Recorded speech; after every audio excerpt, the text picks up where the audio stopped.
Hey folks, welcome back to the channel. My name is Dax, aka the Model 3 guy. Thanks for tuning in. Thanks for clicking on that button. Speaking of buttons, hit that like button if you like what you see, and the subscribe button and that little bell. Well, I'll tell you what that bell does. It notifies you automatically when I have a new video. You don't have to keep coming back to the channel and checking in to see if I have a new video. It'll actually notify you to your smartphone or wherever, or it'll send you an email saying that I have a new video and you just come and check it out.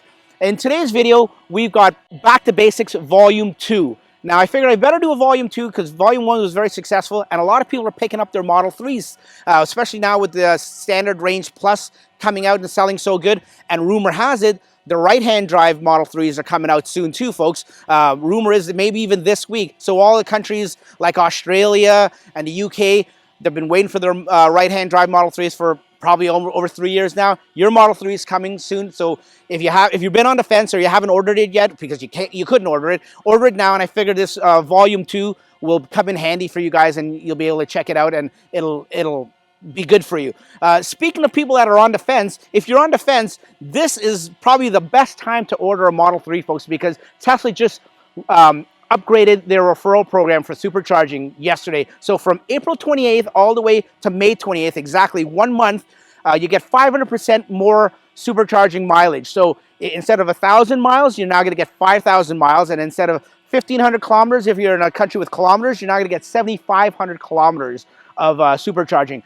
All 500% more, but like I said, it only goes on for a month, and it ends May 28th. So you have to order within that window, that 1 month window, and you have to do it when you order. It's not like before where if you forgot to use the code when you ordered, you can go back and tell your salesperson and they'll add the code. They're very strict about it. You have to do it when you order the car. So if you're ordering online, best thing to do is just use the link. I put my link, my referral code link, down in the description below, but you can use anybody's link. Just click on the link, and that's the best way to do it, or paste it into, or type it into your browser or something like that. Let's begin Back to Basics Volume 2. Okay, folks, the first basic tip is what we call the brake hold. Now, what you can do is go into the settings, go to driving, and I think by default, if you don't touch anything, the minute you pick up the car, it will be on. But in case it isn't, this is what they call creep mode. Creep mode means the car, when you come to a stop and you take your foot off the brake, it acts just like a regular gas car, where it'll start moving forward, creeping forward a little slow. If you don't want that on, take off creep hold. This is what it looks like when it's on. This is what it looks like when it's on. Now, the reason you want to take off, in my opinion, creep, and just have the brake hold on is when you put the car in drive. I'll just show you here. When you put the car in drive and you come to a red light and you're stopped there, the best thing to do, let me get rid of this thing. The best thing to do is just put your foot on the brake, and this hold button, or not button, but this hold symbol will just come up on the screen there. And what that means is if you're on an incline or anything at a red light, the car will hold for you. It'll apply the brakes, and it won't roll back. It won't roll back, it won't roll forward. So when you're ready to go, you just either one of two things: press the brake pedal again, and it'll come off, and then you'll see the kilometers or miles an hour. Then you know the brake hold is off, and you can press the accelerator pedal.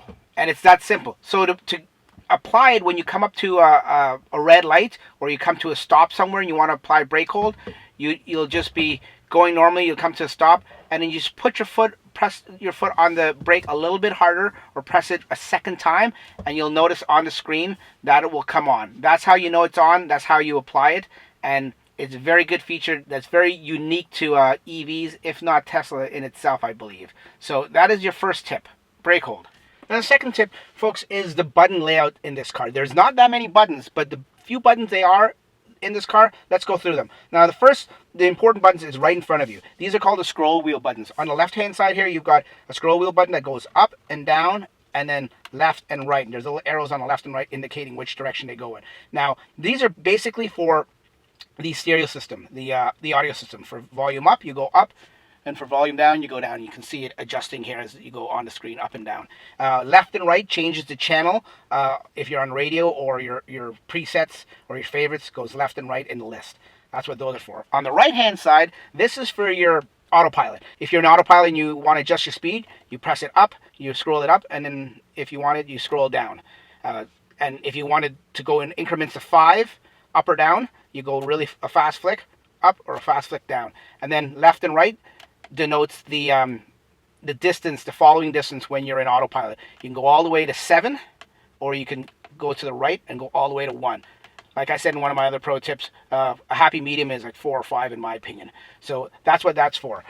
Now, these scroll buttons are also if you want to adjust the mirrors or the steering wheel. Now, if you go into the settings here, and you go to quick controls and you click on adjust mirrors, now with these scroll wheels, you can adjust the mirrors if you go left and right and up and down. And if you want to get out of there and you want to do your steering wheel, you can do the same thing by going flicking it up, moves the steering wheel up, flicking it down, goes down, doing it right goes in, doing it left comes out. That's how you adjust the steering wheel with these scroll wheel buttons.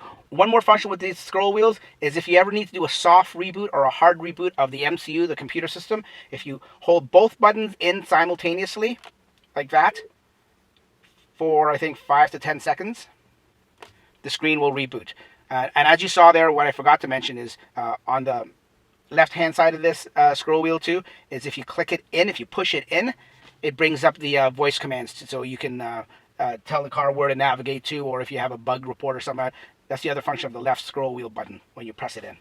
Okay, folks, moving on to the other buttons, the self-explanatory, standardized buttons for your windows to go up and down. Just like any other car, they have 4 here on the driver's side. On the passenger side and the back seats, they have 1 for their corresponding windows. Now, it's self-explanatory. You press the button all the way down, the window will go automatically all the way down. You press it and hold it and you pull it up all the way, it will go up all the way. If you just want a little bit, you just touch it lightly.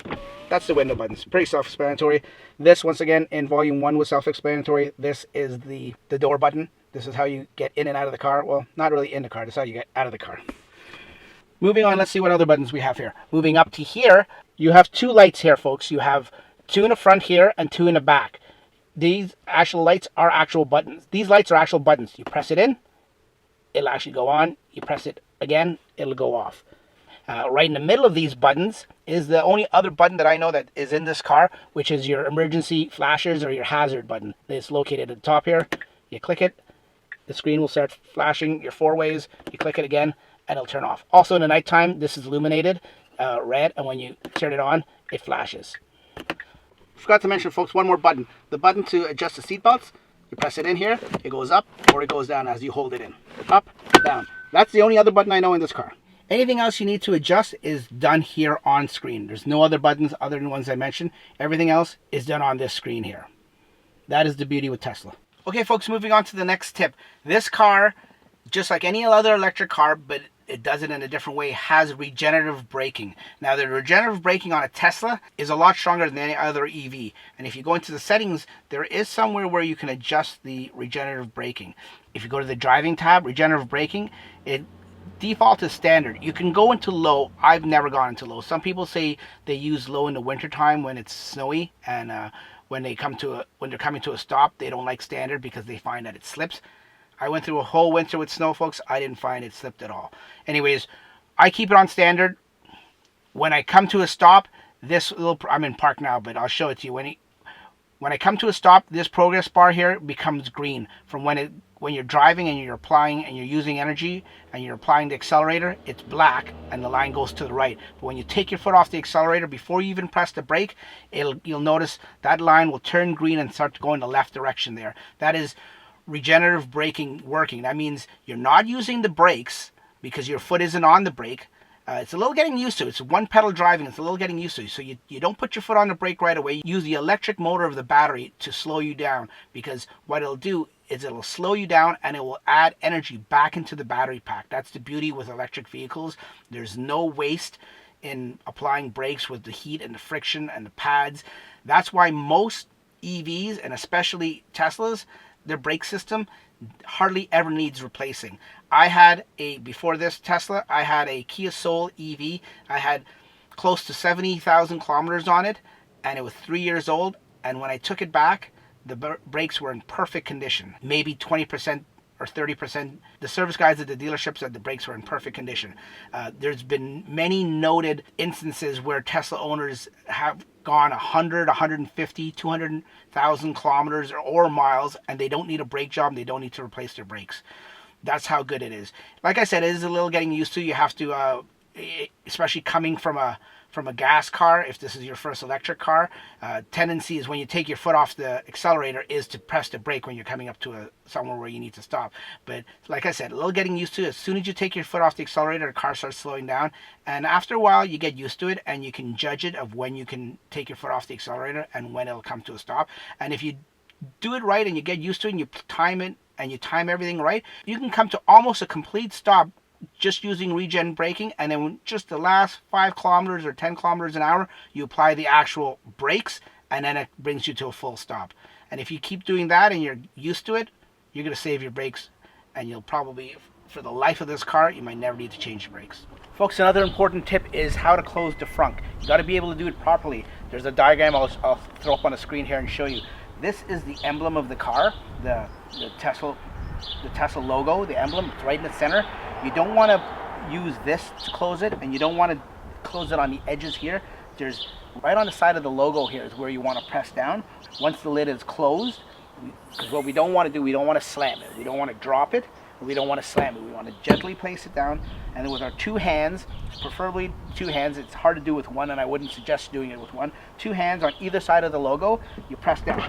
You'll hear a click, and that's it. This is an aluminum frunk lid. You don't want to slam it and everything, because with the nature of aluminum, it will dent and it will warp. So you have to be very careful. So that's why Tesla goes out of the way and shows you exactly where to close the frunk.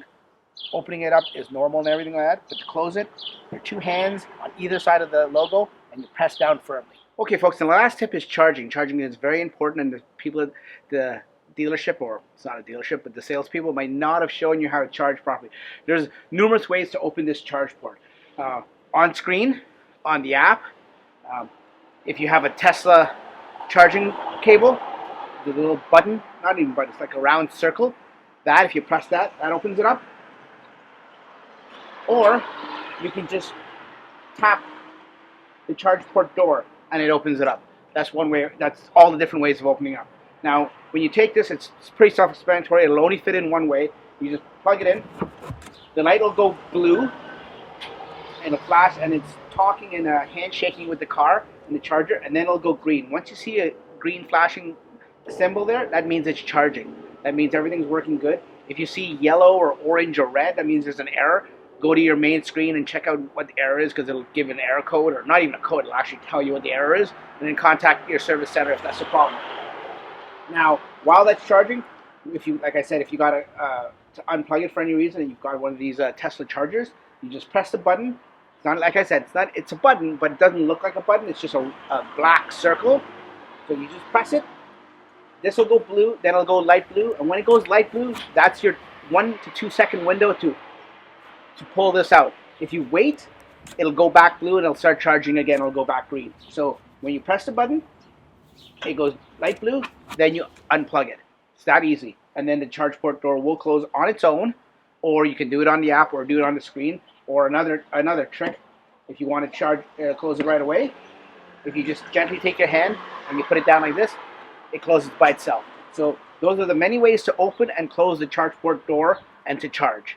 Now remember, the other big note regarding charging is with electric cars, they like, and especially Teslas, they like to be charging all the time. Now you don't have to charge it fully, but they like to be charging.